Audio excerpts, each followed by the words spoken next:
Madame la Présidente de l'Assemblée générale, Mesdames et Messieurs les chefs d'État et de gouvernement, Monsieur le Secrétaire général des Nations unies, distingués délégués, Mesdames et Messieurs, à l'entame de mon propos, il me plaît d'adresser mes plus sincères et chaleureuses félicitations à Son Excellence, Madame Annalena Baerbock, pour son élection à la présidence de cette 80e session de l'Assemblée générale des Nations unies.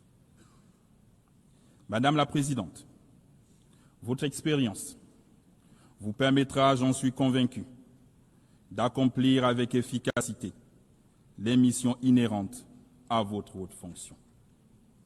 Soyez assurés de l'entière coopération de mon pays. À Son Excellence, Monsieur Philemon Yang, votre prédécesseur, j'adresse mes compliments pour le remarquable travail accompli durant son mandat. Enfin, je voudrais saluer à nouveau l'action de Son Excellence, Monsieur Antonio Guterres, secrétaire général de notre organisation, pour tous les efforts qu'il ne cesse de déployer depuis sa prise de fonction. Le Gabon, mon pays, est particulièrement attentif à l'initiative ONU 80 qui vise l'efficacité opérationnelle face aux défis mondiaux et à la rationalisation des mandats au sein du système des Nations unies. Madame la Présidente, il y a un an, devant cette auguste Assemblée, en qualité de président de la transition de la République gabonaise, je présentais le processus politique entamé dans mon pays depuis le coup de la libération opéré le 30 août 2023. Au terme de l'élection présidentielle du 12 avril 2025, dont le processus et les résultats ont été unanimement salués par la communauté internationale, cette transition s'est achevée par mon investiture le 3 mai 2025, en qualité de premier président élu de la République gabonaise, établissant ainsi les bases de l'ordre démocratique. Comme vous le savez, le Gabon a connu une transition pacifique et exemplaire, marquée par l'inclusion de l'ensemble des forces vives de la nation. Cette transition apaisée, ouverte à un dialogue national inclusif et à un référendum constitutionnel est conforme au chronogramme qu'il s'est fixé, lequel se poursuivra par l'organisation des élections législatives, locales et sénatoriales, libres et transparentes. Pour ce faire, le premier et le second tour des élections jumelées, législatives et locales, se tiendront le 27 septembre et le 11 octobre 2025. En ce qui concerne l'élection des sénateurs, celle-ci aura lieu le 8 novembre et le second tour est fixé au 29 novembre 2025, en vue d'un retour définitif à l'ordre constitutionnel dès janvier 2026. Nous pensons légitimement ce processus pacifique et historique pourrait d'ailleurs faire l'objet d'enseignements et d'études dans divers milieux. Le peuple gabonais a puisé les ressorts de ce succès dans son histoire, sa culture de paix et sa vision partagée du futur. C'est l'occasion pour moi d'exprimer au nom du peuple gabonais et au mien propre nos sincères remerciements à l'Organisation des Nations unies pour son accompagnement multiforme. Je sais également pouvoir compter sur l'appui de l'ONU dans le cadre de la mise en œuvre du plan de croissance et développement du Gabon. Ce plan met l'accent sur l'augmentation de notre capacité énergétique, le renforcement des infrastructures, le développement du numérique et l'employabilité des jeunes.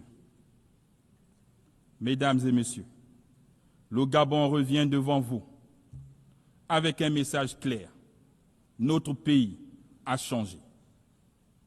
Après des décennies de tensions et de dérives politiques et économiques, le peuple gabonais a choisi la voie de la réconciliation et du renouveau, devenant ainsi le symbole et la preuve qu'il est possible de transformer l'épreuve en espérance, la dépendance en unité, la division en unité, le tout sans effusion de sang.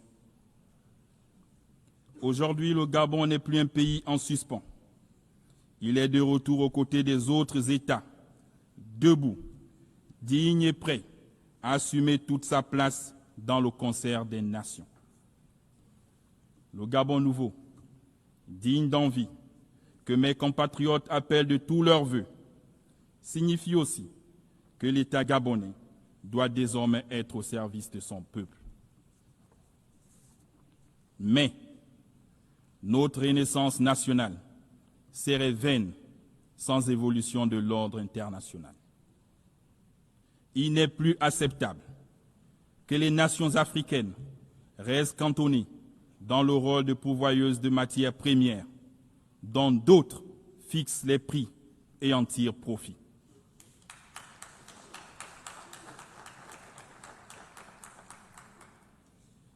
C'est donc le lieu pour moi d'inviter les investisseurs publics et privés à nous accompagner dans le cadre de partenariats gagnant-gagnant. Nous avons décidé de transformer nos ressources sur place, de créer des emplois chez nous, développer des filières industrielles africaines et dialoguer avec le monde sur des bases d'équité, de probité et de respect mutuel pour notre essor vers la félicité. Dans sa marche vers le développement, le Gabon, pays de paix et d'opportunités, continuera d'être une terre d'accueil pour tous ceux qui s'engagent à respecter nos lois, nos valeurs républicaines et à contribuer de manière exemplaire à l'essor national.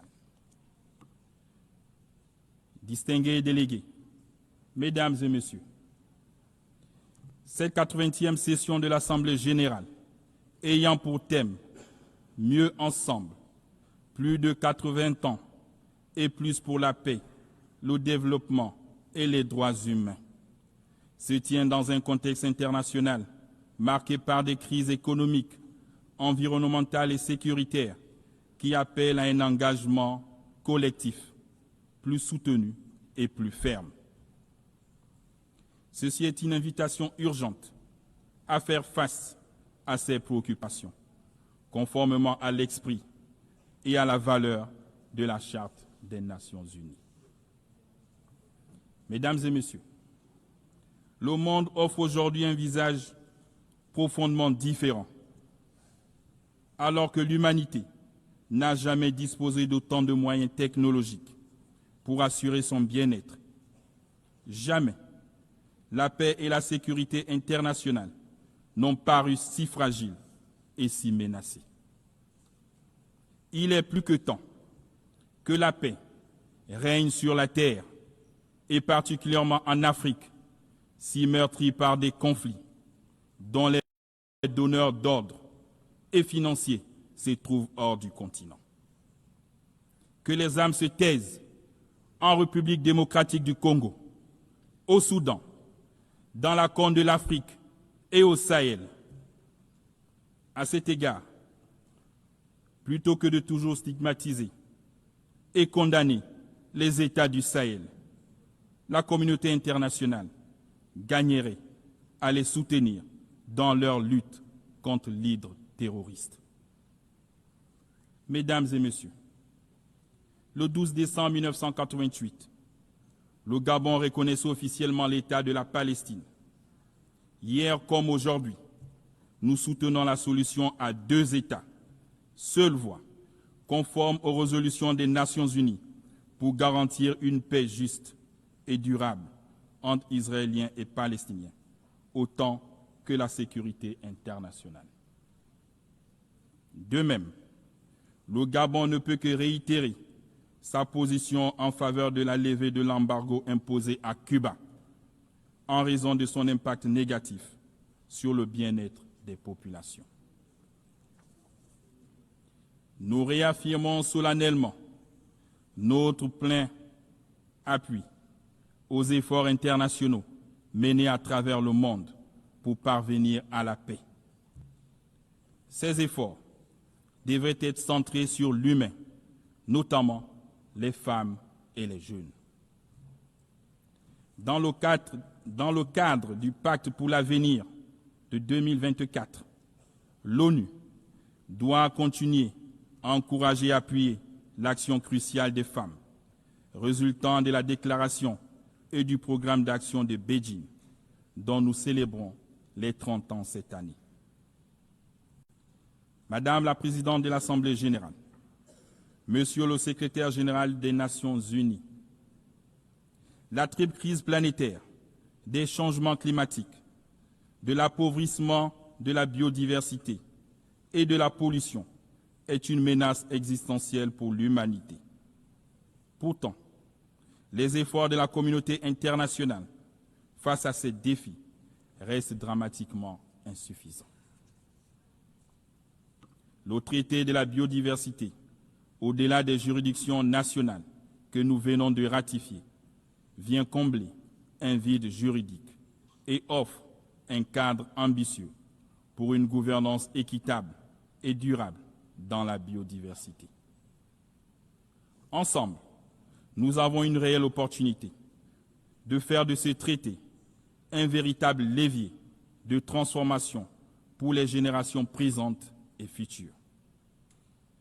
Le Gabon est le gardien d'une partie du bassin du Congo, deuxième poumon vert de la planète. Ce patrimoine exceptionnel ne sera pas sacrifié aux appétits financiers. Nous demandons un partenariat mondial équitable où la protection de nos forêts s'accompagne d'une juste rémunération pour les services écologiques rendus à l'humanité. Mesdames et messieurs, le nouveau ordre mondial est en marche. Les mutations en cours dans nos sociétés sont inévitables et ne peuvent pas continuer d'être ignorées. La paix et la justice internationale ne seront garanties que par un multilatéralisme revitalisé, notamment par la réforme du Conseil de sécurité, tenant compte des exigences africaines exprimées à travers la déclaration de Sirte et le consensus des Ulwini, auquel le Gabon est fermement attaché. En souhaitant plein succès à nos travaux, je formule mes vœux d'heureux anniversaire à notre organisation. Je vous remercie.